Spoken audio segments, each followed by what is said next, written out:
I walked out in the garden where the poison blossoms grow. I didn't trail my fingers through the blooms as white as snow. I didn't eat the berries, shiny black and sticky red. I didn't prick the seed pods and watch them as they bled. I simply smiled gently, gave a wink, and walked on by, and thought of how my mother would have told me not to cry. She kept the poison garden, for she knew it was an art, and sometimes there is nothing else to mend a broken heart.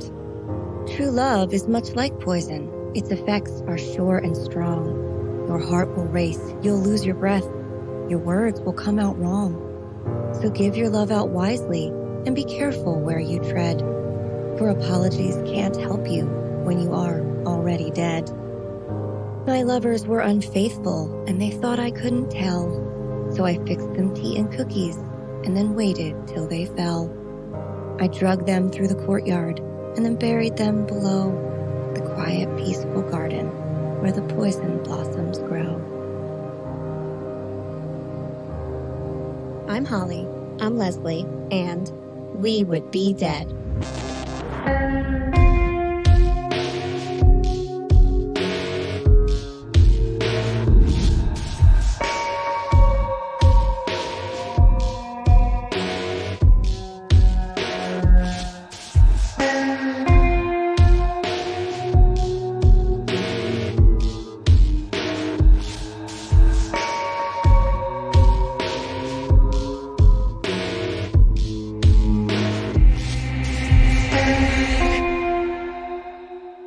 Leslie. Hey, Holly. Hey, fiends.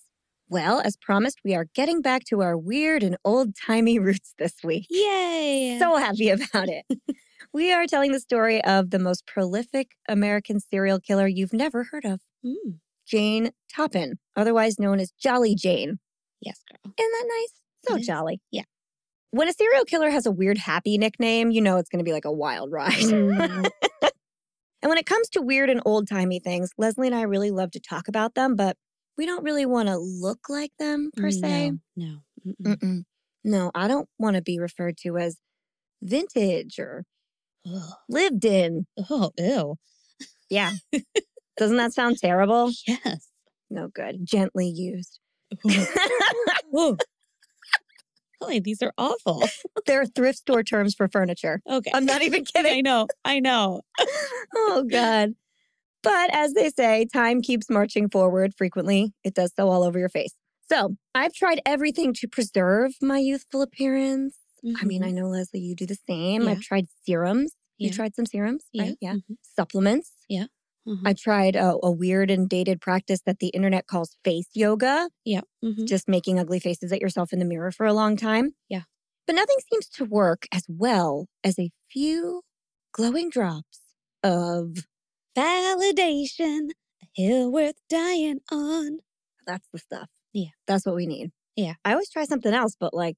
You gotta go back to your roots. I do. My weird old-timey roots. Yes. For sure. And as luck would have it, our fiends can give us this precious ingredient free of charge. Wait, how? But how? You must be asking yourself. I am. At this very moment. Well, I will tell you. Simply head on over to Spotify or Apple Podcasts and leave us a 5-star rating and or a friendly review. It really is the only way to move this podcast forward. Ratings and reviews equal attention, attention equals support, and support equals more and better content for you. Yay. Nice. But if you just can't wait for more We Would Be Dead in your life, don't worry, you don't have to. Aren't we nice? Yes. Yeah. You can support us over on Patreon. There, for just a few dollars a month, you will gain access to our entire catalog of 30-minute horror movies, special minisodes, our weekly after show Host Mortem, which is available in both video and audio formats. All right. Maybe you want to see our faces. Maybe you don't. Both are okay. You'll also get a special gift in the mail from us, giveaways, merch deals, an on-air toast dedicated just to you, and more. In all honesty, we are here thanks to our patrons. So come on over and be part of the We Would Be Dead family. It's wild. It's a wild time over there. We're going to make t-shirts for our family reunion. Yeah. It'll be really nice. And if all of that is a little too much for you, you can simply follow us on social media. We are at Would Be Dead Pod anywhere and everywhere you get your content. You can like our posts, share our posts, like and share our posts. That's a good one. That's the best one, right? Yeah. You can leave us a comment, post about your favorite episode, let us know when you're listening, tell a friend, tell a neighbor, tell that nurse at the local urgent care who you just know has probably pulled some weird stuff out of people's butts. Ooh. What's their name? Brenda. Oh, Brenda. Yeah. You know she's had some long-ass nights. Yeah, Nurse B. Ooh, Nurse B. Tell us your tales. Yeah. Then your friends and Nurse B can become fiends and we can all hang out together. And let's be honest, like, who doesn't want to hear what she has to say? I know. She knows some things. She's seen some things. Yes. They were all in butts. I think that is all I have in the way of announcements for this week. Leslie, do you have anything to add before we begin? Nope. All right, then. On with the show.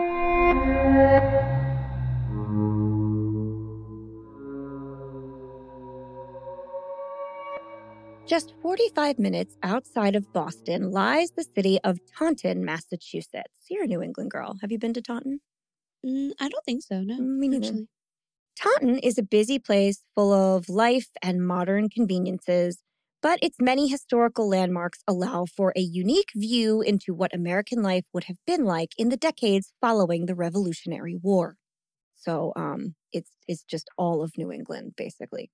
I like it. All of it is like that. Well, then I've been there. Spiritually, you've been there. Yes. Preserving history is great, but it often comes with reminders of the darker side of human history. And in Taunton, that reminder comes in the form of the crumbling remains of the Taunton Lunatic Asylum. Oh, boy.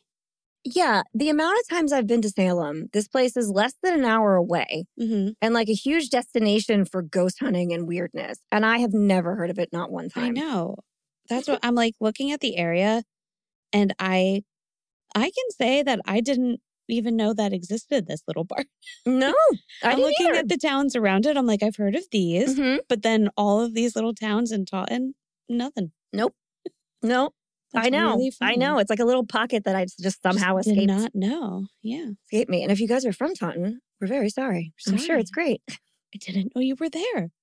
Once a grand and sprawling Kirkbride-style facility, which should ding alarm bells in everybody's head because the Kirkbride asylums are what your brain shows you when you hear the word asylum. The big domed building, the big open corridors, the snake pit scenarios, the Geraldo Rivera expose. That is a Kirkbride asylum. That's what they look like. And the reason a lot of them had problems is because they were huge, but designed to house 250 people with a lot of space. But because they had so much space, they would cram thousands of people into them, and then all hell broke loose. Gross. Totally gross. But if you guys recognize that word, that is why. So anyway, it is no longer an asylum, obviously. Taunton is now a prime destination for urban explorers and ghost hunters alike. Tons of pictures of the abandoned buildings. A lot of it has been knocked down at this point, but some of it still stands. And all of these people who go to investigate are looking for a trace of its most famous inhabitant, serial killer Jolly Jane Toppan. Jane was admitted to Taunton in 1902 after confessing to 31 murders. There's a lot of murders. Wow. Yeah, some people speculate she may have killed as many as 100 people. Gosh, she's busy. She was very busy, and there's truly, and even she said this, she's like, there's really no way to tell. Yeah. There was so many of them, and I can't keep track. Wait, like that she said it. There's really just no way to tell. She did, too. She's like, I can't, how can you expect me to keep track of all of these? Yeah. I'm busy killing people. I don't have time to write this shit down. A determined amount of people. Anyway, perhaps these intrepid urban explorers and ghost hunters might find some of her charts. There's still stuff all over in there. Maybe they'll find a photo long discarded by the staff. Or maybe, if they are very, very still, they will hear the echoes of Jolly Jane in her final days extending her most famous invitation. Quote, "Get some morphine, dearie, and we'll go out on the ward. You and I will have a lot of fun seeing them die." Oh, I just got chills. Old lady walking around the floor of an asylum, yelling that shit. Yeah, that's terrifying. Yeah. That just made me, you know how when I get scared, I get tired? Yep. And I'm like, I'll just go to sleep. I'm feeling that right now. You just shut right down. You're like, Did. no. I like yawned as you said it. I was like, oh God. Turn it off. I'm out. It's really funny. So this is also one of the reasons why Jane is so unique, because she didn't kill for money. She didn't kill for love or revenge or justice. She didn't succumb to fits of rage or moments of passion. As she said, she simply liked watching them die. Okay. Yeah. We all have our hobbies. I know. You gotta like something. Yeah. Historically, when people started turning up dead in the old-timey times, authorities would not go out in search of a woman. A woman couldn't be responsible for such violence. No, never. Gracious. We're so good. I know.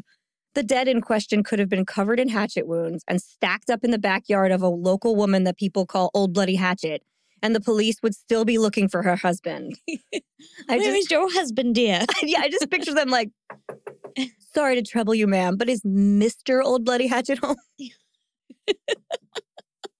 Can we talk to your husband? Oh, God, I'll never forget when I was writing shows at Elaine's. It would be after the show, we'd be like shaking hands and talking to people. And I can't tell you the amount of people that would come up to me and be like, did your husband write this? Oh, my gosh. No, he did not. Yeah. I did.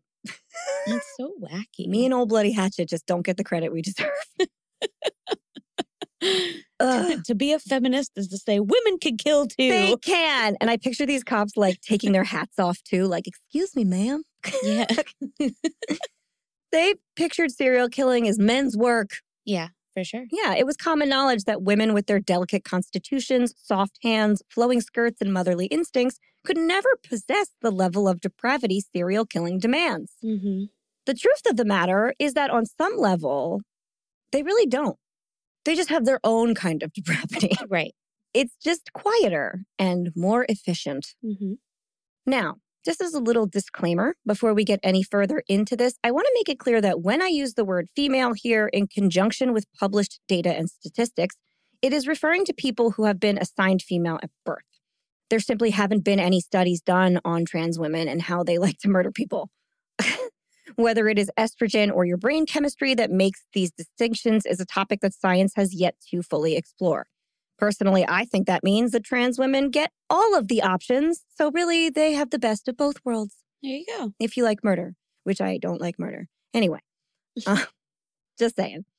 According to the data from Radford University and Florida Gulf Coast University, quote, female serial killers account for just over 11% of all of the serial killing cases in the past century. And in recent decades, it's dropped to between 5 and 7%. That's low. Yeah. But remember, we can only average the cases where someone has been tried and convicted. Kind of makes you wonder, are women really less likely to kill? Or are they just less likely to get caught? I like it. Yeah, me too. I guess there really is no way to tell. So maybe just be careful around women. All women. We're very powerful and possibly dangerous at any moment. You don't know. We can be very efficient killers. Yeah. Just be careful. That's all I'm saying. Watch out. Yeah. Be nice. Stay on your toes.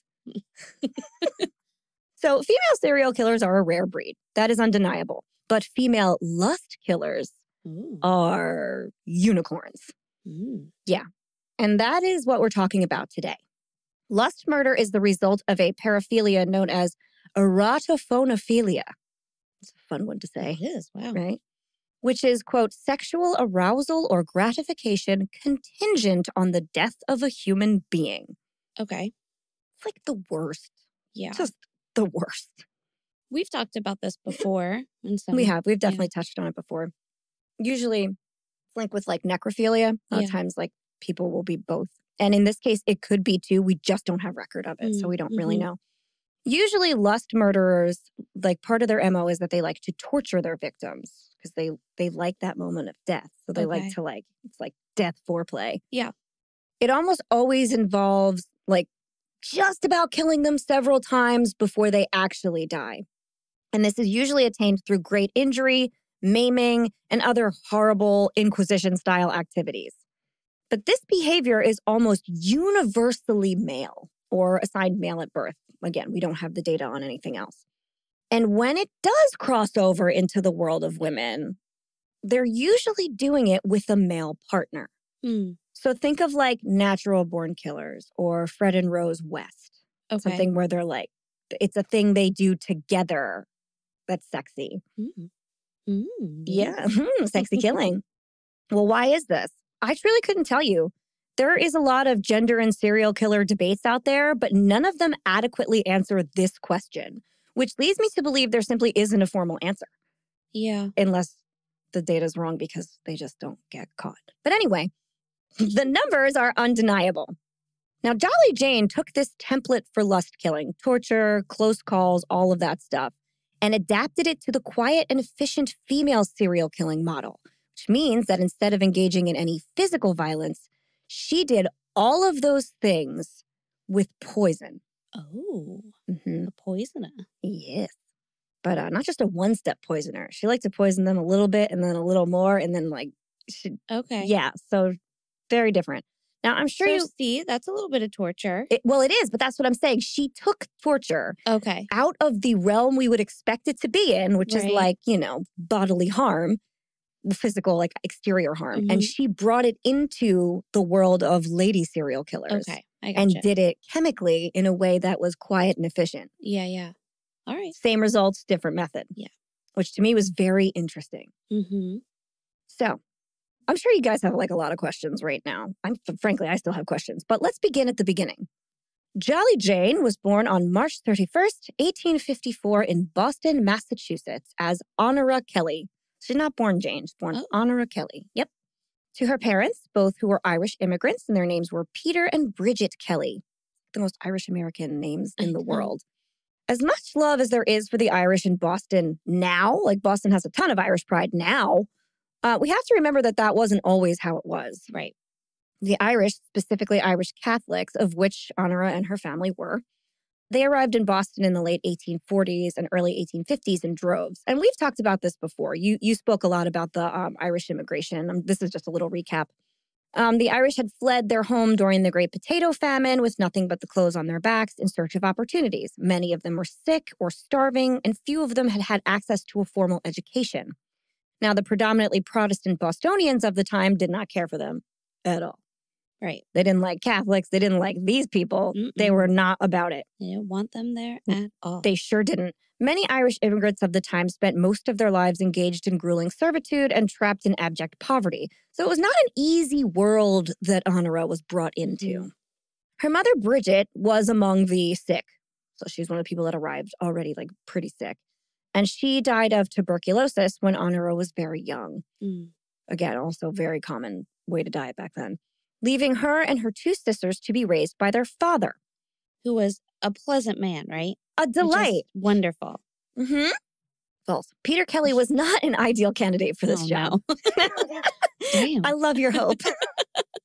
He worked as a tailor by trade and was an unstable, abusive alcoholic. Oh. He was also known in his community as Kelly the Crack. There you go. Except Crack. He's got a nickname. Sure does. Jaunty. Yeah. But crack was short for crackpot. Oh, that's not good. No. Not like a plumber's crack. No, that's way funnier. Yeah. Oh, that's a lot funnier. I like that image. But this fact sent my focus issues spiraling. I couldn't help but wonder where the term crackpot comes from. Because we think like crackhead, crack. What is it? So here's the answer, and it's not as fun as I wanted it to be. Pot is an old-timey slang word for head. Okay. My pot hurts. So crackpot literally meant one who has a crack in their head, which I suppose would make you a little off, right? Okay. It's usually used for somebody who was like, oh, yeah, that makes sense. Yeah, Okay. foolish or crazy or whatever. Okay. Good times. But I thought this was really fun to look up, and I was hoping that maybe we could talk about a few more slang terms because we are going to exist in the world of hard drinking, good time having. Oh, nice. People. So I wonder, what would they be saying, Leslie? What are some more fun words? Yeah. Well, luckily, I know all of them. In your free time, you just talk like that, right? I do. I really do. Yeah. So A pretty easy one that people would say would be balls. They'd call someone balls because that would be shortened for bollocks. Oh, yeah. Be like, balls. We do that now. Yeah. I do that now. Balls right? is all over the place. That one's stuck. I like boot liquor. That's the same as ass liquor. So it'd be a boot liquor. Cherry is a vulgar term for a young woman. Oh, boy. Yeah, you don't want to be called a cherry. No, thank you. Quim is female genitalia. Oh. Yeah. Okay. Mm-hmm. You dirty quim. Terrible. I know. It hurts. That one stings. I don't like that one. How about you damn old strumpet? I know that one. Little whore. You damn old strumpet. Damn old strumpet. That sounds like who you go to when you have like your last ditch need for advice with men or something. I know. I'm going to talk to the damn old strumpet because I need to find me a man. Yeah. That boot licking strumpet. Oh, no. Blazes was hell or the devil. Oh, okay. Mm-hmm. Cussed is cursed or mean. Oh, yeah. Okay. Dratted is used for damned. Okay. Mm-hmm. Drat. Yeah. I've heard that one before. Yeah, me too, but not in that like conjugation. Yeah. No. This dratted thing. Yeah. I've never heard that. Mm-mm. Then there's lick finger or lick spittle, and that's a Oh. kiss ass. Oh, I hate that. Yeah. Huh? You lick finger. Ew. Why would that be something that Curry do you favor? I don't know. If I lick your finger, you'll probably like me. I No. don't know. Mm-mm. I'll tell you to get out of here. Ew, that is really gross. Yeah. Lick spittle. Ew. I don't like that one. And then tarnation was big back then. Oh, that's for, a fun one. Damnation, Okay. What in tarnation? That's a good one. Yeah. We will forget that other one. Bringing that strumpet here. Darnation. You brought that damn old strumpet to my house again. That dirty quim. Oh, boy. Better not have brought that boot liquor with her. Better not. Nope. No licking boots or fingers. Ah, balls. Balls. Balls is a good one. Yeah. Y'all go in blazes. Oh, no. Don't send me to blazes. No. No, I would hate that. Those are fun. Yeah. There you go. So there you have it. That's how they'd be talking about old Kelly the Crack. I know. It was so much nicer then. It was more fanciful, more whimsical. Now it's just like to the point. It's harsh. Well, we had to escalate. We did. Where are we going to go next? Oh, I think we should go backwards. I think so too. Yeah. We've reached the apex. I feel like that's how we can de-escalate things too. Yeah. We are at apex swearing. Yeah. Okay. All right. I buy it. Okay. Our language is pretty rough. Yeah. Imagine being called a strumpet instead of a whore. I wouldn't be mad. You'd be like, yeah, what's up? Aren't you fun? Okay. You know it. Where'd you read that? You're right. Yeah. Right. So, clearly old Kelly the Crack couldn't handle being responsible for his children for too long, nor should he have done that. So in 1863, just a few years after his wife's death, Peter surrendered his two youngest daughters, Honora and her sister Delia, to the Boston Female Asylum, which was a local orphanage for girls. I bet it was really nice there. You know what? It was. Oh. I know. I never get to say that. At that time, Delia was 8 and Honora was 6. Nellie, the oldest Kelly girl, was just left to fend for herself. Oh, yeah. Yeah, and was eventually committed to an insane asylum. What was she, like 11? Probably. Yeah, she can be on her own. Get out of here. You're fine. Past 10 back then, and you could work. That was it. Right. So Peter never spoke to or saw his girls ever again. He was like, they're your problem now, and then ran away. But rest assured, he wasn't just like sitting at home being boring. Okay. Oh, no, not Kelly the Crack. Mm-hmm.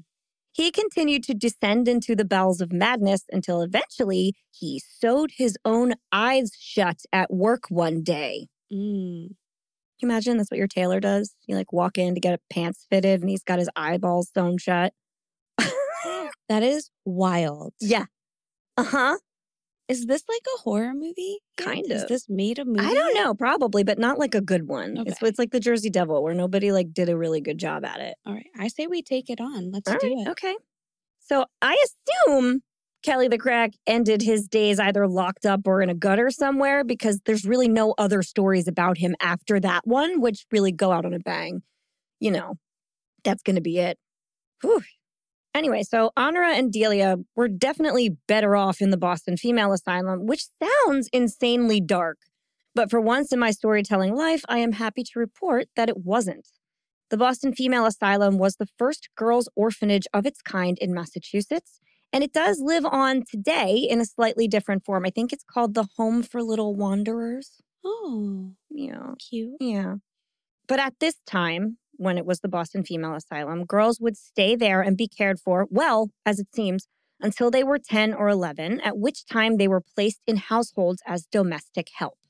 Sometimes they were adopted, sometimes they remained the help. But either way, none of the girls were turned out onto the streets. So they didn't you got to go work in a factory and live in a gutter somewhere once you turn a certain age, or they weren't a workhouse. They took care of them as children, kept them fed and clean and dressed, and then placed them when they were 10 years old. Okay. Usually into contracts of indentured servitude. Sometimes that led to adoption, sometimes it didn't. But for the time, that was pretty good. Okay. In 1865, at 8 years old, which is before the time when the female asylum usually released its girls, they had a pretty hard timeline, not till you're 10 or 11. But Honora was indentured by Mrs. Anne C. Toppan of Lowell, Massachusetts. She was set to be a domestic servant and live with Anne, her daughter Elizabeth, who was 18 years Honora's senior, and Elizabeth's husband, Oramel Brigham. Elizabeth worked as a housekeeper and Oramel worked for the railroad. Their whatever father figure happened to be in this situation at one point in time is never mentioned. So I'm going to go ahead and assume that Mr. Toppan either must have passed away before Honora came into his home. It's always just Anne, her daughter, and her daughter's husband. Now, it is weird that Honora was allowed to be contracted out so young. The Boston Female Asylum, as grim as it sounds, held that firm limit almost all of the time. And they did really seem to care about their girls. And they did everything on the up and up. Pictures of it are pleasant. They're not grim and terrible. But 8 was still younger than they allowed. So I don't know why they let her go. I don't know whether she was a nightmare or the woman contracting her out was particularly convincing. Yeah, that's interesting. But at this particular point, that's not listed. Okay. I think she might have been a nightmare. And do we all remember our 5th grade history? If not, well, that's when I learned about indentured servitude. Okay. Could have been any time for anybody else. I can't believe you remember. I remember the classroom I was sitting in when I learned about it. I know that's weird. Yeah. Some things I remember very accurately. Really affected you. I guess it did. I can see my textbook in my head. Anyway, if you don't have weird memory like I do, don't worry about it. Here is a reminder of what indentured servitude was. So indentured servitude is a form of labor in which a person is contracted to work without a salary for a specific number of years. So it's pretty close to slavery, but not quite. And it's not supposed to be forever. It's we'll give you room and board for 10 years and you have to work for us for free. Okay. But we can all see how this is a little dubious, right? Mm-hmm. Now, for some, this could easily be a lifelong trap.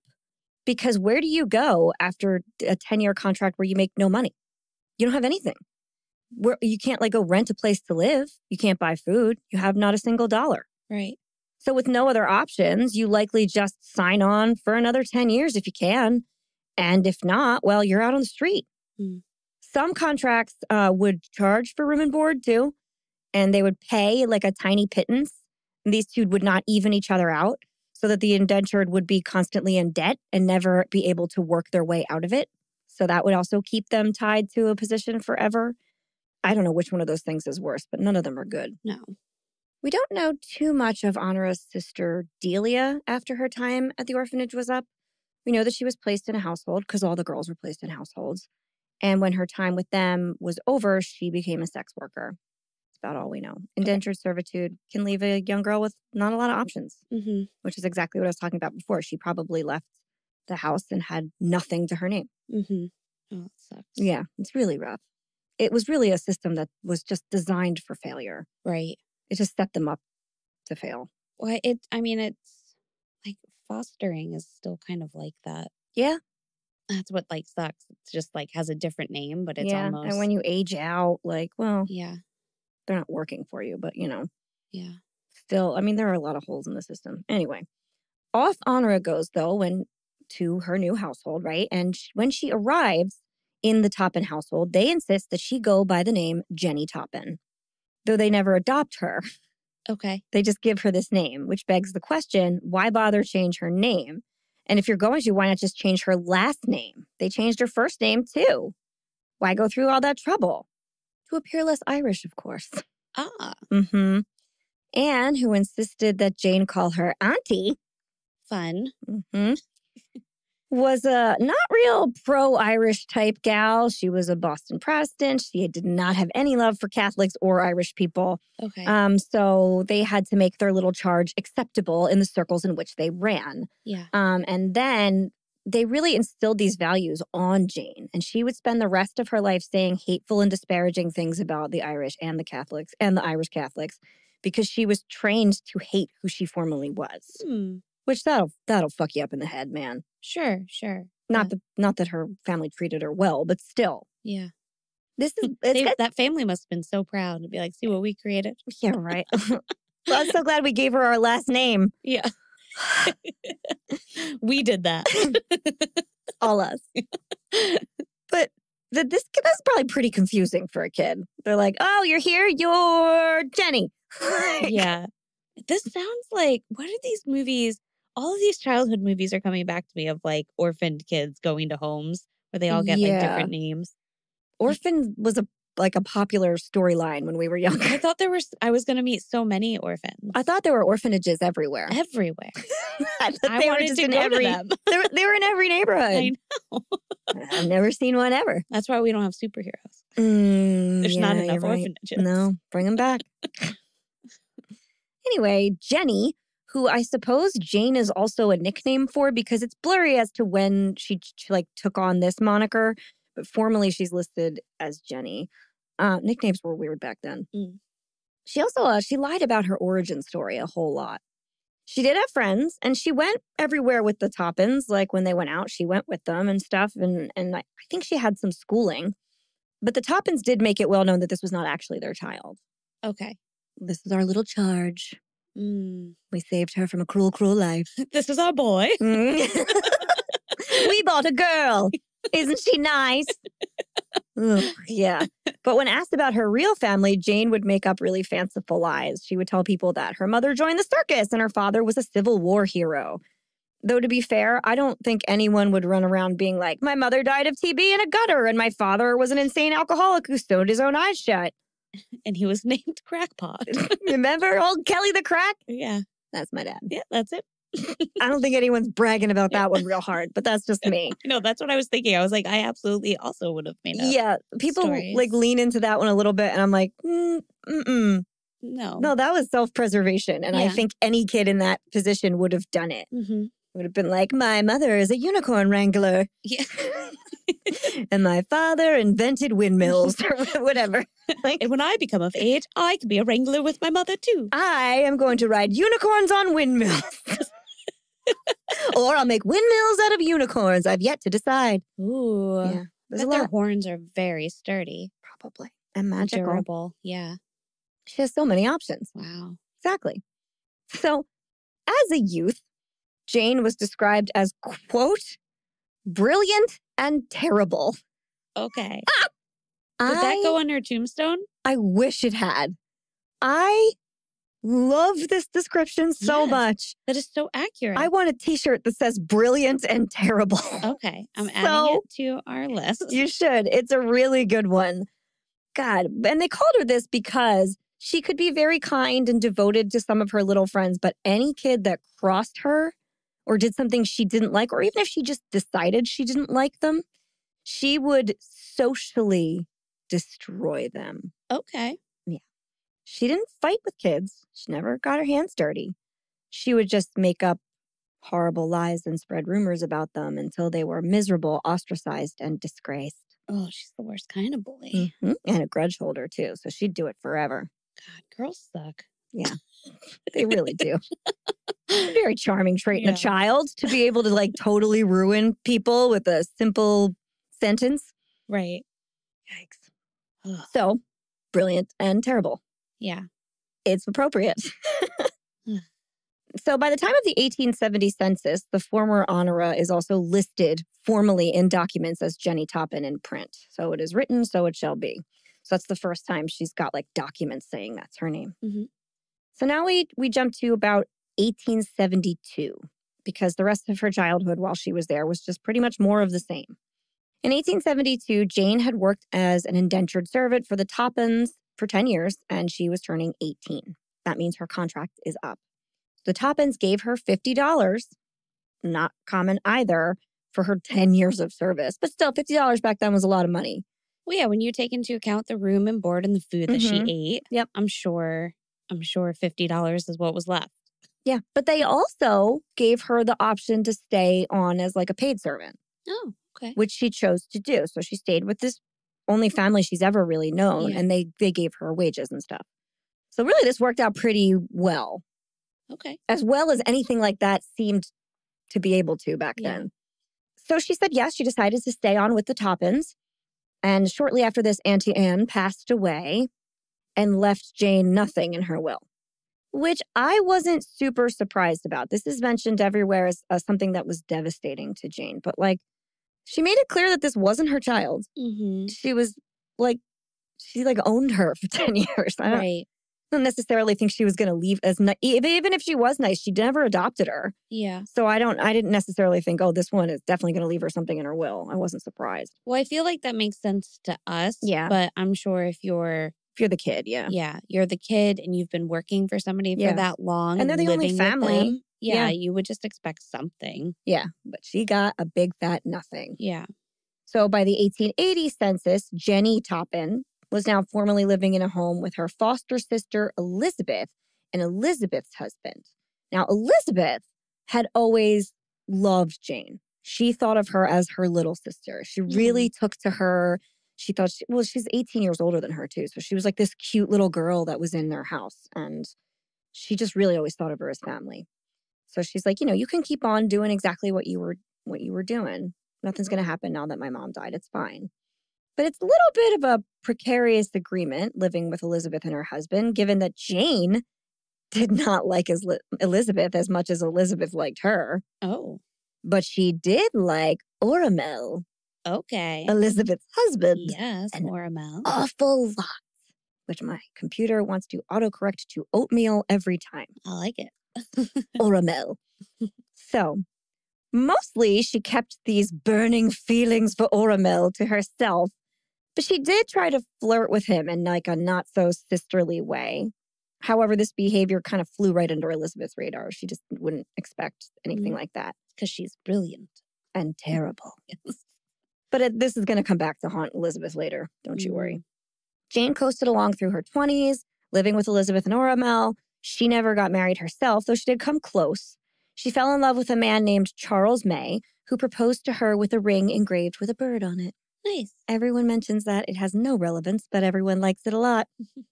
Jane happily accepted his offer, but soon after their engagement, Charles May accepted a job in Holyoke, and in doing so, fell in love with his new employer's beautiful daughter, leaving Jane and her bird ring in the dust. I've been to Holyoke. There you go. We used to go to the mall there all the time. Sweet. So I have to mention this, and I don't like mentioning it. Every single news article and book at this point in the story mentions how Jane was kind of chubby. Okay. I don't like to comment on her weight. I don't know that it bears any kind of retelling, but in the place and time that she existed in, it probably did work against her. Okay. Why, her fiance left her for this like supposedly beautiful girl or whatever. So that's hard. That's a hard thing to handle. I don't really like putting that out there, but I think it does play a part later on. I think anything that could upset her or like go against, like give her a lack in confidence or just anger her for some reason I think is important to mention. I agree. And also there's more about her size later on, and I'll tell you why in a second. I mean, we weren't body positive back then. No, we were not. No. Not even a little. I don't even know that we necessarily are now. But yeah.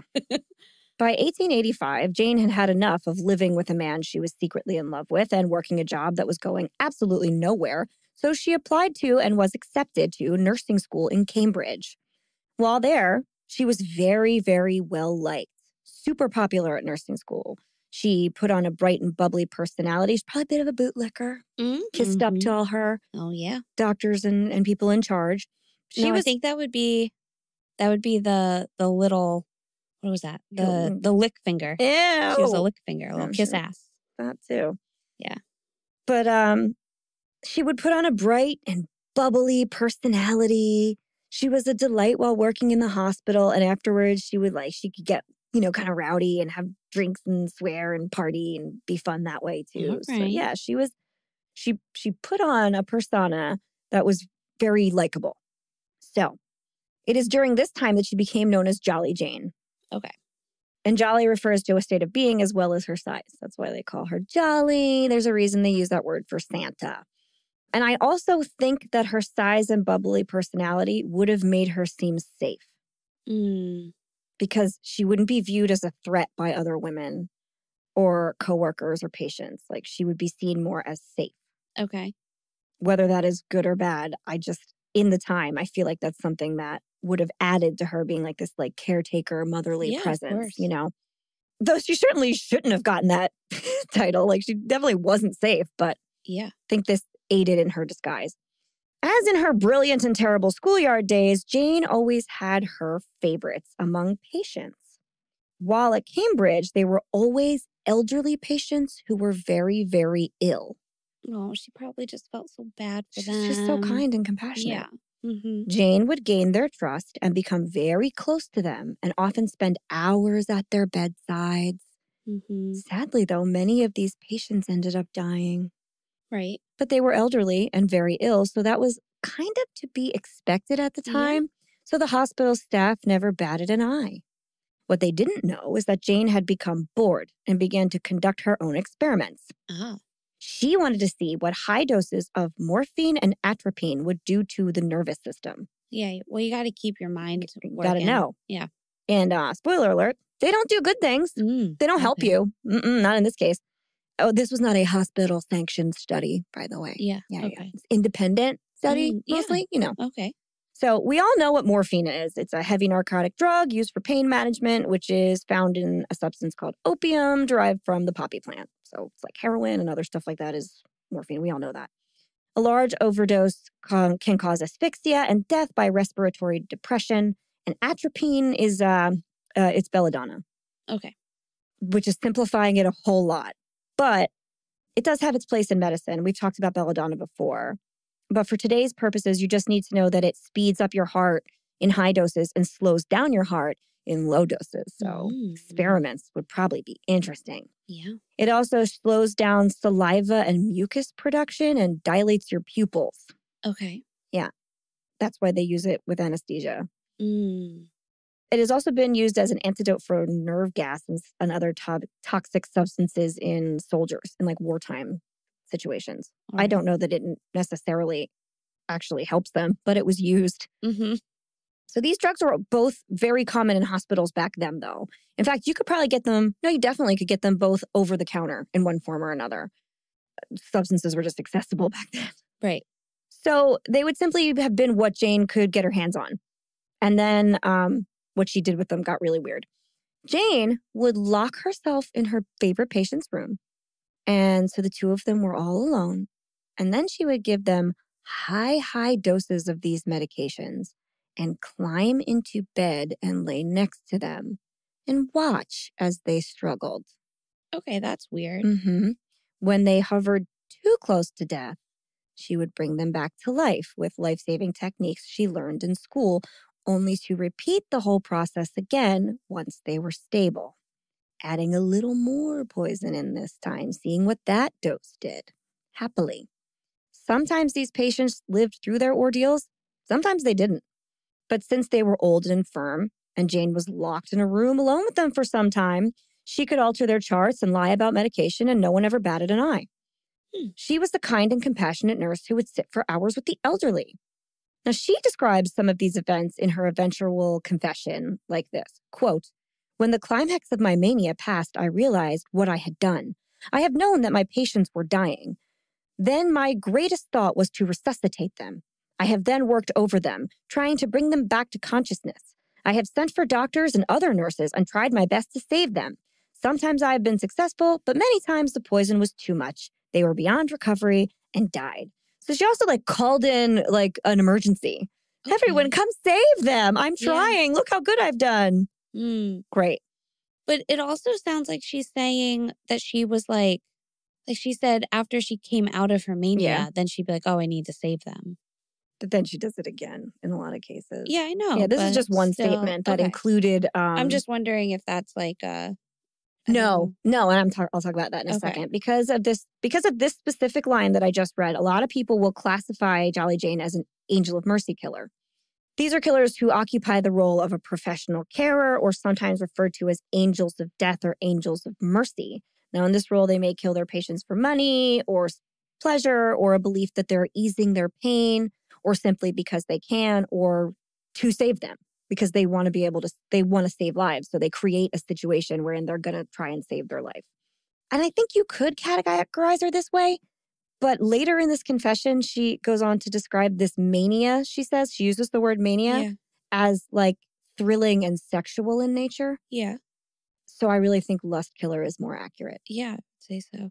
That's a weird term, the definition of angel of mercy killer. Because without your explanation of it, I would have just thought it meant somebody killing for mercy, just helping them along. Yeah, a little bit faster. They were going to die, but hey, so you're not in pain as long. It is a weird one because mercy killing is different. Yeah. Straight up mercy killing is when someone is suffering and you end their suffering. But this is different. The angel of death scenario is someone who wants to make themselves look very compassionate, but in reality, they like what they're doing.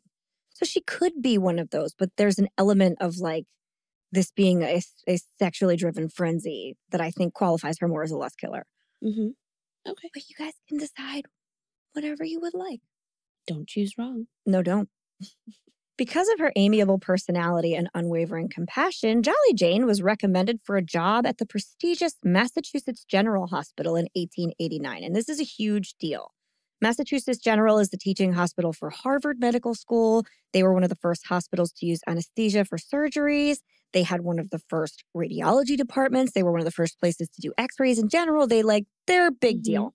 So it's huge that she got a job there. While she was there, Jane kept up with her independent study practices and was eventually fired for being rather reckless. Oh. Yeah, these people were paying attention. And her patients seemed to die an awful lot. After her dismissal from Mass General, she went back to Cambridge briefly, but they also fired her, this time, quote, for administering opiates recklessly. You sloppy. Hospitals seem to be kind of getting a whiff of her bullshit. So after being fired a second time, Jane figured maybe that wasn't the way she should be going and decided to work as a private nurse. Oh, yeah. Yeah. Smart. Those pesky doctors hovering around. And I have news for you. If a sick person dies, and this is still true, and the family is not suspicious, their body will not be tested for poison. Right. You're not just automatically given toxicology screens when you die. Yeah. So it's just expensive. So as a private nurse, Jolly Jane was actually really sought after. People clamored to hire her, and she was successful. Sure, a lot of her patients died, but they were all sick and very old. And from the perspective of the outside, she tended to them day and night, patiently, never leaving their side and giving them the greatest of care. Around the families, she was warm and caring and a total ray of sunshine. She was Jolly Jane. She was Jolly Jane. And this, of course, emboldened her. And in 1895, Jolly Jane embarked on her fast and furious poisoning spree. Oh, boy. Yep. First, she killed her landlord, Israel Dunham, who was in his 80s. She was like, I don't like this guy. He's got to go. She just didn't like him. Thought he was annoying. Yeah. Yeah. She had been caring for Israel and his wife, Lovely. Her name is Lovely. Oh, Cute, right? that is really cute. Yeah. After Israel passed, Jane continued to care for and live right with Lovely. But eventually she was too fussy too. She's like, I just don't want to deal with these old people. And she would poison Lovely too. Okay. Mm-hmm. And in one of the later periods in her last stint with nursing at Cambridge, a few of her associates were like, she had this thing where she didn't think old people deserved to live. It was weird. She's like, well, they're old. Who cares? Yeah. Oh, did your true colors come out like a little bit? Okay. Cool. Not as jolly around them. So after that, they're both dead now. She moved on to another elderly patient named Mary McNear. Worked for her for a little while. Killed her with some poison. All right. Then to her friend, Myra Collins. Well, that's different. Friend is different. But Mary was for fun, so she was liked killing Mary. But Myra was for function. Jane wanted Myra's job as the dining hall matron of the local theological school. Okay. That sounds like a delightful job. Yeah. Yeah. I can see why. Yeah, right? So after Myra's death, she did get that job, but good. she lost it almost immediately due to, quote, financial irregularities in the office. Oh, man. AKA Jane. she was stealing. Jane. Yeah, because I know, man. Because plot twist, she also loved stealing. Okay. Loved it so much. And the weird part about this is that she had been stealing from patients all along, but they just ignored the petty theft. She didn't steal anything huge. She just stole little things, but they liked her so much otherwise that they didn't ever report that she stole little things. That's weird. Isn't that crazy? Yeah. They were like, oh, well, maybe she needs it for something. It's fine. They're like referring her. Yeah. She's like, well, she's a little bit of a klepto, but hell of a nurse. Yeah, she's a little steely. Yeah. So lock up your good jewelry. But she at least talks to my father, and that's more than I can do. She will sit with him all night long. Yeah. You can go to bed. It's great. She changes the diaper. Mm-hmm. Yeah. You may lose some of your jewelry and your silver. Sometimes I just leave things out for her because she'll bathe them. You earned it. So, yeah, basically they were like, you know, when weighed with the options, the petty theft is tolerable. Yeah. So another fun fact is that by this time, Jane had changed her preferred method of poison. So she's not using morphine and atropine because she's not in a hospital. Mm-hmm. You got to grow. You do. It's not you get bored. She would offer her patient or friend, whatever the case may be, a tall, cool glass of mineral water. No. Oh, sorry. No. Okay. Mineral water. Oh, I like it. A little bit dangerous. Yeah. A little bit fun. But this particular mineral water was laced with strychnine. Oh. Yeah. Uh-huh. Not good.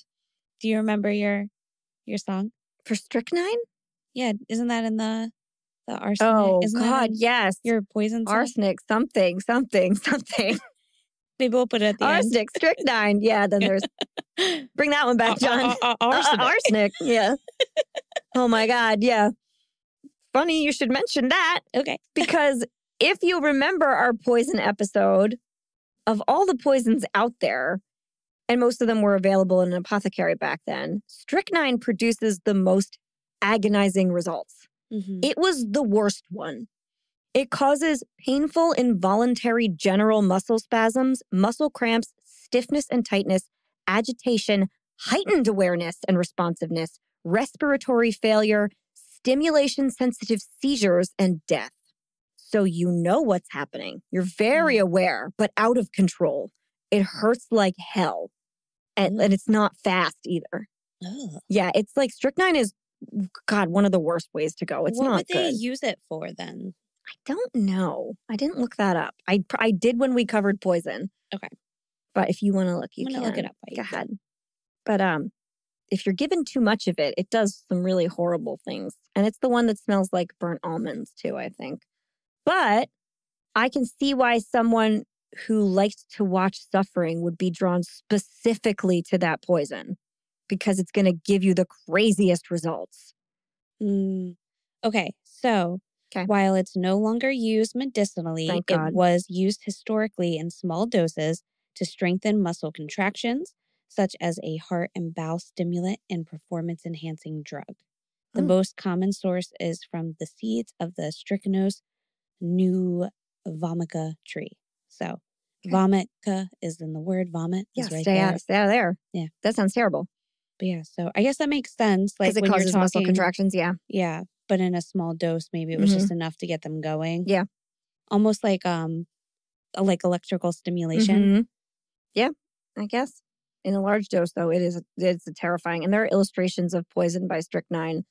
It's the one that I posted in our photo suite ages ago of the person like on their back with their back arched and their eyes are like bugging out of their head. Right. It's terrible. Strychnine was a nightmare. But it makes sense for her. Got more to watch. After things didn't work out at the theological school, Jane's killing took a rather personal turn. In August of 1899, her foster sister, Elizabeth, remember Elizabeth and Oramel? Mm-hmm. Elizabeth invited Jane to come and stay with her for a week. She's like, I miss you. Why don't you come and stay with me for a week? We'll catch up. It'll be really nice. And Jane said, great. I'm going to come. I'll probably get to see Oramel. Love it. Love him. You not so much, but whatever. You're just a stupid cherry. Exactly. So Jane arrives. She stays with Elizabeth. And one night she says, let me fix a picnic. And we'll go down to the beach and have our dinner there. That sounds so nice. Doesn't it sound nice? Yeah, it sounds great. Elizabeth was overjoyed. She's like, what a nice gesture. And it would be really nice to do that. Of course I'll go. After they had settled into a spot, Jane fixed Elizabeth a nice, cool glass of mineral water. Oh, mineral water. Exactly. And within a few minutes, Elizabeth began to seize and gasp. And Jane, quote, held her in my arms and watched with delight as she gasped her life out. Oh, God. Mm-hmm. So she would like cradle her like a baby and just like watch her have these horrific seizures and spasms until she died. This is why I think she's a lust killer. Yeah, she's not just in it for the process. She wants to watch the process. Yeah. She thought, surely this will win me Oramel. Yes. She's gone now and she is what was in my way. Mm-hmm. But alas, Oramel was not interested in his beloved wife's weird foster sister who looked kind of suspicious at this point. He did, however, allow Jane to live with him in their house for a time following Elizabeth's death. Not 100% sure how that came to be, but it did. And then in a fit of, I don't know, attention horridness or something, Jane actually like... Attention strumpetness. Attention strumpetism. Jane drank like just a little touch of poison herself and made herself sick. And she was like, I'm so sick. Please help me. Okay. And Oramel was like, no, thank you. Oh, really? Yeah. That's hilarious. Mm-hmm. He did not want her at all. Yeah. 6 months later, she poisoned their housekeeper, Florence Calkins, thinking maybe Oramel would then be like, oh, remember when you were housekeeper? You should stay here forever and we can be together. Yeah. That didn't work either. No. And she had to go. God, she is just on a downward spiral. Yeah, Oramel wasn't really feeling super great about Jane at this point, and now his wife and housekeeper are dead. So she's like, maybe I better go away for like a little while. Mm-hmm. So she does, and she finds new lodgings under her landlords, Melvin and Eliza Beadle, who she did poison as well, but just enough to make them sick to their stomachs. Okay. So that they had something that made them like vomit and stuff. Mm-hmm. And then she poisoned their housekeeper, Mary Sullivan, but just enough to make her look drunk. Because if you guys got sick, it must have been the food. Right. And I think your housekeeper is drunk. Okay. You should fire her and hire me. It's so smart. Well, it worked. Yeah. It absolutely works because why would you ever assume? Brilliant. She's brilliant and terrible. Exactly. Somehow the Beatles survived, Jane. I really think it was like the Beatles. Yeah, the Beatles. The yep. But I really think this couple only survived because Jane found another job. I don't think it was due to the fact that like they were great or she didn't feel like killing them. I have no idea, but they didn't die. Okay. So during the summer of 1901, Jane decided to rent a cottage in Katimat, which is on Cape Cod. So it's like it would have been like a vacation style home. Very pretty, historic little cottage. And she rented from a 62-year-old woman named Maddie Davis. And the Davis family really liked Jane. They had rented her this cottage before. They had known her for a great many years. They were from Lowell, Massachusetts as well. So they knew her when she was little. And this was like a pretty solid relationship. But this time, for the first time, she didn't seem to be able to pay her rent. Oh. And a curious amount of small fires had been cropping up in the cottage. Jane obviously set these fires because she loved attention. She would say I woke up coughing and gasping for breath and had to call the fire brigade. I know. Just really liked attention, okay? Okay. I mean, yeah, firemen. I get it. Hot firemen, whatever. I don't know why the fire brigade just doesn't sound as sexy, though, No, sorry. This couldn't go on forever, obviously. Lighting fires and living rent-free in somebody else's house. For sure. And the day came where Maddie was going to come to collect Jane's back rent. And if she couldn't pay, then she would have to pack her things and go. Okay. Jane knew this was coming, too, and that Maddie's journey would have been long and hot. Mm. And she would probably be very thirsty upon her arrival. Yeah. And so Jane made sure to fix her a nice, cool glass of mineral water. Yeah. As soon as she walked in the door, she had it waiting for her. Isn't that nice? It's really nice. Yeah. Very considerate. Yeah. And Maddie was appreciative, and she drank the whole thing down really fast. Okay. Obviously, she died a painful death afterwards. Oh. Yeah. I was just hoping Jolly Jane had the money. She was like, and here's the money. And now we all lived happily ever after. And Oramel came and took me away when I lit a fire at the end. No, none of that happened. No. And Maddie's death is reported differently in a lot of places. Some people say that she died there. Some people say that she was ill and then Jane went home with her because she wasn't feeling well and Jane was a nurse. Mm-hmm. So then she cared for her for a week in her house and slowly poisoned her the rest of the way. But there is not every account is the same. So we're not 100% sure exactly what happened. Either way, Jane killed her.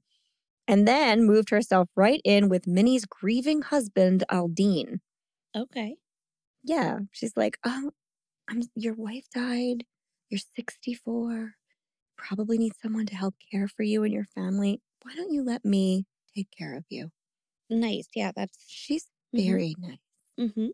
And the Davis family, who knew her, were amenable to this. They're like, yeah, okay. Thank you so much for being helpful. Now, Aldine was one of the principal workers who built the Ladd and Whitney monument in front of City Hall. So they had money. Now, they were all strangely falling ill and dying. Well, it's a good thing Jane was there then. It is a good thing. It's a very good thing. On July 26, 1901, Aldine's youngest daughter, Genevieve Gordon, fell mysteriously ill and died. She appeared to come down with some kind of terrible flu. Okay. It was quick and painful, but so weird. Then sadly on August 8th, that same flu claimed Aldine Davis. Mm-hmm. Spoiler alert, the flu was poison. I was going to say, because, flus are contagious. They are very contagious. And back then, they go through a house. It was hard to treat them too. Yeah. So the flu did kill lots of people back then. Yeah. This just wasn't the flu. Jane then made a request of the last surviving member of the family, which was their daughter, Minnie Gibbs. She approached Minnie and she's like, we've been through so much together and I'm happy to continue to help with your family's needs. And I just, helped you bury your parents and your sister and stuff. Could you find it in your heart to forgive my debt? Right. It's the least you can do. Right. But Minnie said, no. Oh. No, I will not. All right, Minnie. I know. And then wouldn't you know it, Minnie got really sick and died. What? Mm-hmm. So weird. Jane stayed next to her in her bed, lying next to her, feeding her morphine pills one after another until she slowly died. And in the end, Jane brought in Minnie's 10-year-old son to sit with his mother one last time. And she just held him in her lap and they both watched. This is a sick motherfucker. Yeah. Yep. Angel of mercy, my ass. Well, I guess that was that. At that point, the entire Davis family had been killed off. They're all dead now. So Jane went back to... She even tried to do this thing where she told Minnie too, oh, and your mother said that when she died, I was supposed to have her gold watch and that necklace. She was like... No. Actually, that is the one thing she was like, okay, well, my mother was very kind and she probably did want to leave you something for taking care of her. But then she was like, but I'm not going to forgive your whole ass debt. Get out of here. Right. So is this little boy now an orphan himself? They had other family. Like Minnie had a husband. Okay. So he still had a father. Okay. Just the Davis family was all dead. So like spouses and stuff were still around. And that comes back. Don't worry. So now that she was done with the Davis family, I guess it's a long about time for Jane to go back to Lowell and take one more chance at Oramel. Yeah. It's cooled off a little. Built her confidence. Yeah, exactly. Feeling hot. Put some distance in between the last time. Yeah. It's fine. And she thought, I bet the reason that he's not with me is actually because his sister doesn't like me. Oh, yeah. It wasn't his wife. It wasn't the housekeeper. Yeah. It was his sister. Okay. All right. Got to kill that sister, right? Yeah. Yeah. And she's really working through things. Yeah, and she did. That's what you do. You make a list. Mm-hmm. You tackle check it off one by one. Yeah. So she goes back to Lowell, kills Oramel's sister. So she's like, all right, here we go. We're going to be in love. Nothing's stopping us now. That's right. No love from Oramel. Damn. Oramel. In one last ditch effort, she decides that she's going to poison Oramel. Okay, yeah. But just enough to make him sick so she could nurse him back to health. Yeah. But she did and figured he is going to absolutely fall in love with me now. Right. Wrong. Oh my God. He still didn't. I don't understand. This guy, he's the root cause of all of this. God, Oramel. If he could just find it in his heart to love her. Yeah. All these people would have still been alive. Poor Oramel. No, I don't think so. But yeah. But also, you can't really kill off an entire family without anybody raising an eyebrow. Sure, yeah. So back on Cape Cod, Minnie Gibbs's father-in-law, Captain Paul Gibbs, was kind of suspicious. He thought, how does the entire Davis family, who were all previously healthy, had no pre-existing conditions, how do they all die very suddenly? Well, it was a strong flu that season. It was the flu. But his thought was like, all of them, they were all healthy. The flu's not going to kill all of them, even though the flu kills some people. Some people live. Yeah. So he called toxicologist Leonard Wood to investigate and exhume Minnie Davis's body. Mm. Yeah. In late September, yet again distraught that her plans with Oramel were not working out. Yeah. Jane overdosed a little harder on morphine herself. And once she recovered this time, Oramel threw her out once and for all. He's like, you're done. You got to go. You can't even stay in my house. Go away. I can't believe he hung in that long. I can't either. That's wild. Yeah. I feel like after she left, I'd be like, all right, we're done. Yeah.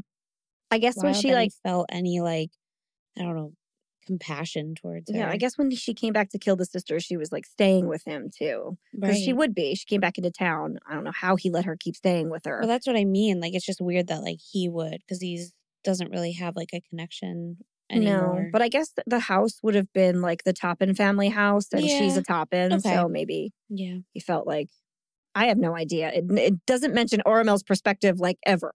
So I don't really know. So she's been thrown out of Oramel's house. She overdosed. Once she recovers from this, she goes to Amherst, New Hampshire to visit her old friend Sarah Nichols. She still has friends, which is shocking.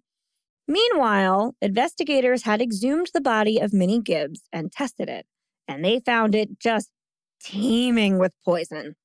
Mm-hmm. And once they found out one of them had been poisoned, they assumed maybe some of the other ones had been poisoned too. Right. So they set out to arrest old Jelly Jane. Nice. On October 26, 1901, Jane was arrested at her friend Sarah Nichols' house for the murder of Minnie Gibbs. That's the one they can prove. Okay. So once Jane was captured, a woman named Amelia Finney, who had been a patient at Cambridge Hospital in 1887, made a public statement with a very concerning story.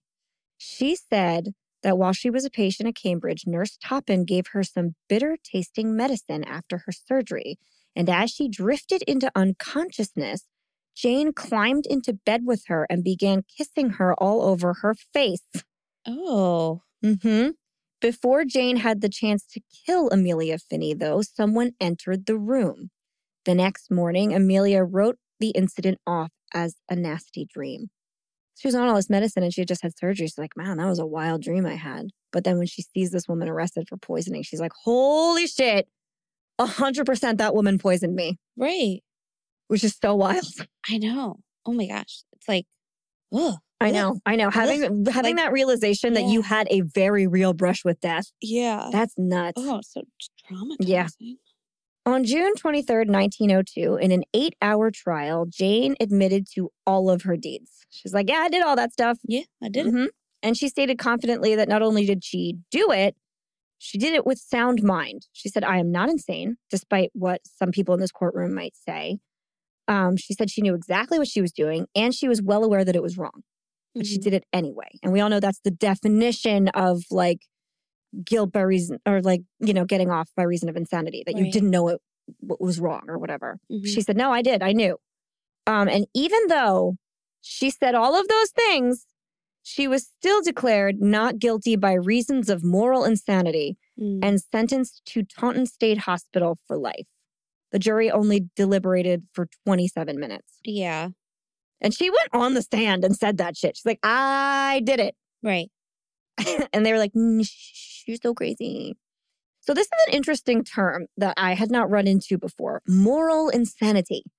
So I wonder what constitutes moral insanity and why can it override someone's own confession of being within sound mind? So I had Leslie do a little looking up for us. Yeah. Tell us what you found, Leslie. Okay. So based on this, though, I will just say I think that it kind of makes sense. Okay. Like, she doesn't, I don't know. But it doesn't mean that she should have been like forgiven and treated well. It just means that maybe she's not with it. Yeah, there's something going on there. Which there might have been more of a, I think that I don't know that moral insanity would have been correct. Okay. I think, though, that she would have been diagnosed with something. Okay. Yeah. For her actions. All right. So in the early 1800s, psychiatrists began to focus their attention on individuals who displayed particularly cruel and violent forms of behavior without suffering from any clear mental pathology. So they seemed normal. They were intelligent. They were there. They were sound of mind. But they just did really shitty things. Okay. In 1809, Philippe Pinel introduced the term manie sans délire, or mania without delusion, to denote a condition in which no sensible this is a quote, no sensible alteration of the intellect, perception, judgment, imagination, or memory is observed, but there is a pervasion of the affective functions, a blind impulse to violent acts, where it is not possible to identify any dominant idea or illusion of the imagination as a determining cause of this blameful tread. That is, the sufferer, and that was end quote. Okay. That is, the sufferer was thought to be mad in one area only, and thus the personality of the individual might be distorted, but his or her intellectual faculties were unimpaired. That is interesting. Yes. So many believe Pinel's research to be, like now they believe his research to actually be the forerunner of present-day concept of psychopathic personality. Yeah, because the way you just described it sounds logical and like something that absolutely is a real thing. Yeah. Yeah, so it was definitely headed more in the direction of maybe like like what we would call a sociopath or something. Someone who you could hold a conversation with and never know that there was something wrong. Right. But they could go off and like skin their neighbor with no problem. Like even like when we talk about Ed Kemper, just like Yeah, Ed Kemper, highly intelligent. But I just did it. Yep. And now you could take me off to prison. Yeah, that's totally Ed Kemper. So shortly after Pinel's research was published, the physician James Cowles Pritchard, who acknowledges Pinel's work, introduced the term moral insanity, defining as, quote, madness consisting in a morbid pervasion of the natural feelings, affections, inclinations, temper, habits, moral dispositions, and natural impulses without any remarkable disorder or defect of the interest of knowing and reasoning faculties, and particularly without any insane illusion or hallucinations. Good golly. I know. So kind of similar. In cases of this description, the moral and active principles of the mind are strangely perverted and depraved. The power of self-government is lost or greatly impaired, and the individual is found to be incapable not of talking or reasoning upon any subject proposed to him. For this, he will often do with great shrewdness and volubility, but of conducting himself with decency and propriety in the business of life. So again, they're there, but they're like just not, they're like not self-governing, but they like know what they're doing. Right. But they're doing it anyway too. More like they can't stop themselves, but they know it's wrong, right? Yes. Okay. Mm-hmm. And the debate over what moral insanity was a heated one with many psychiatrists. It's like, you know, we could sit, you and I, like, even before we started, we're like discussing it and we're just kind of like confused, but then not confused sometimes, and then confused again. It's interesting. Yeah. A lot of them were disagreeing about just like moot points. Like it was very small things, and then they would just change them like slightly over time. But they did all agree that the person was intellectually sound, but had impaired moral judgment. And then this is where it's important to note that the original word moral, so it would have stemmed from the French word, from Pinel's use of it, means more emotional than ethical in nature. Oh. So that's also the hard thing. So when we're talking about moral insanity, it's a lot more about emotional. So it's not what actual like, ethical basis. Yeah. See, that's very interesting because the language is different now. So we would not assume that you meant your feelings. We would assume that like you meant like this, I guess, being amoral or whatever. Right. Like, your values, not your intellect. So in that case, with Jolly Jane, the judge could have literally been like, okay, ethically you knew it was wrong. Yeah. But emotionally you were like dulled down to wanting and just wanted to do it. Yeah. So that's still insanity. Yeah, no, it is. In that case then. Yeah, you're right. So again, they did do a lot of debating. And one of the two things that they debated over mainly was whether this disorder was acquired or congenital. And also with that, whether it was something that was a disorder by itself or a manifestation of other psychopathological syndrome. Interesting. And that's still something that they talk about now, where even though we don't use a moral insanity, like you would never hear that in the court now, they've actually kind of adopted portions of it into the psychopathological syndrome. Interesting. Today. So despite the diversity of opinions, researchers were able to agree on two things. The first is that the development of morality takes place in successive stages. And the second is that the earliest years of life play a crucial role, not only in personality formation, but also in social behavior. And it follows that adult personality is an expression of characteristics developed during childhood, also with regard to morality. Well, so like what happens in our childhood really affects what we do. In this case, it wasn't great. It wasn't great. It wasn't great. My takeaway from her story is that she found a way to, like, she used the poisoning and the killing of people, or even the bringing back of people from the killing as ways to like she was always gaining something from it. So at her work initially, she was like looked upon as a great nurse. Like, look how many people she's saving, or she was still so sweet to these people. And then it turned into just her trying to get Ormel or trying to get that job. But she also or trying really to get money. liked the act of watching people die. Well, I agree with that. It was something that she liked doing, but she found it useful too. I mean, it's really great when your work and your passion have combined. Yeah. When you can do something you love, you never work a day in your life. Yeah. And she was getting away with it at first. But for a little while, yeah, she got away with it. But I think that there's something wrong there. If she once the heat started to get on her, she still couldn't stop it. She wasn't necessarily getting cleaner at it either. No, she was just moving around a bit. Yeah. Yeah, no, I don't disagree. Yeah. The phraseology is complicated there, but once you explain it, it makes more sense. For sure. Thank you for that. You're welcome.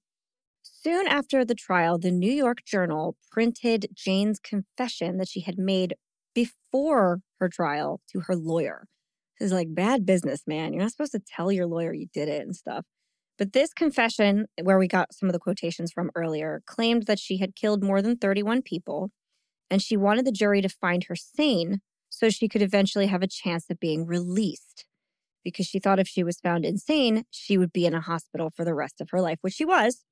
But if she was found sane, well, maybe they'd let her out of jail one day. They don't let you out of jail one day for 31 murders. Come on, Jane. Well, they do in other countries. Not this one. Jane insisted upon her own sanity in court, like I said, and she said she could not be insane if she knew what she was doing was wrong, blah, blah, blah, blah, blah, blah, blah. But it didn't matter. None of it worked. On June 23rd, 1902, she was found guilty by reason of insanity and committed for life to the Taunton Insane Hospital. Jane lived out the rest of her days in Taunton. She did. Her first year there, she was like very objectionable. She didn't want to be there. She was like nasty and difficult, and she refused to eat. And so she turned into like this tiny, skinny little human. Okay. Which is very strange. The pictures are startling over the course of 1 year. But after that, she kind of came around and was like, well, this is the rest of my life. Mm-hmm. And just was pretty much a patient there. I mean, like there's not a whole lot to report, except that in her final days, she was heard wandering around the ward, shouting, "Get some morphine, dearie, and we'll go out on the ward. You and I will have a lot of fun seeing them die." Ooh. Mm-hmm. Wild. Yeah. So see, I think her weight did play a role. She seemed to get very happy after she lost them. Oh, God, guys. No, don't take, that's not the takeaway. No. It's just weird. It's not healthy. No, it's just weird that she like made this choice and she just like wasted away for a year. Yeah. But Wild. she did. Ooh, what a spooky one. It is a spooky one. Ooh. So, toast? Toast. To Oramel. Poor I know. Oramel. He really didn't do anything. No, I mean, he said no and she kept coming after She him. wouldn't take no for an answer. It's just not right. Get it together. You were posting about this the other day on your feed. I was. You're not a nice guy if you do that shit. Yeah. You're not a nice girl. No. Cheers, Oramel.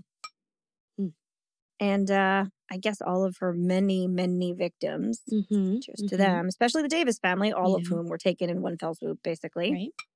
And do we have anyone else we want to toast? Well, I'd like to toast the person who came up with brilliant and terrible. Yeah, that's good. Yeah. I don't know who said that first. It doesn't have a name attached to it, but it's so good. So to brilliant and terrible. All right. And that's all I got. Okay. And if we had the audacity to be old and ill in a trusted Massachusetts hospital ages ago, we would be dead.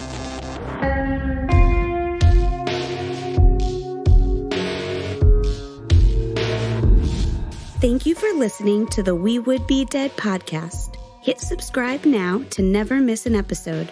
Rate and review our show on iTunes. Follow us on Facebook, Instagram, and Twitter at Would Be Dead Pod. And join our Facebook group to discuss the podcast and more.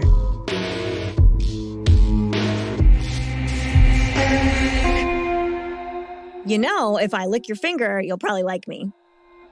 Arsenic, strychnine, cyanide, belladonna, opium, cocaine, codeine. Arsenic, strychnine, cyanide, belladonna, opium, cocaine, codeine. Arsenic, strychnine, cyanide, belladonna, opium, cocaine, codeine. Arsenic, strychnine, cyanide, belladonna, opium, cocaine, codeine.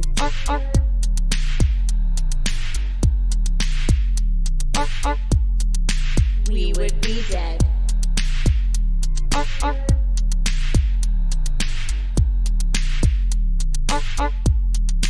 We would be dead.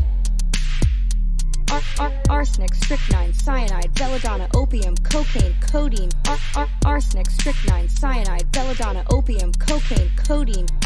Arsenic, strychnine, cyanide, belladonna, opium, cocaine, codeine. Arsenic, strychnine, cyanide, belladonna, opium, cocaine, codeine. Grain alcohol to mix it with, or syringes to inject it through.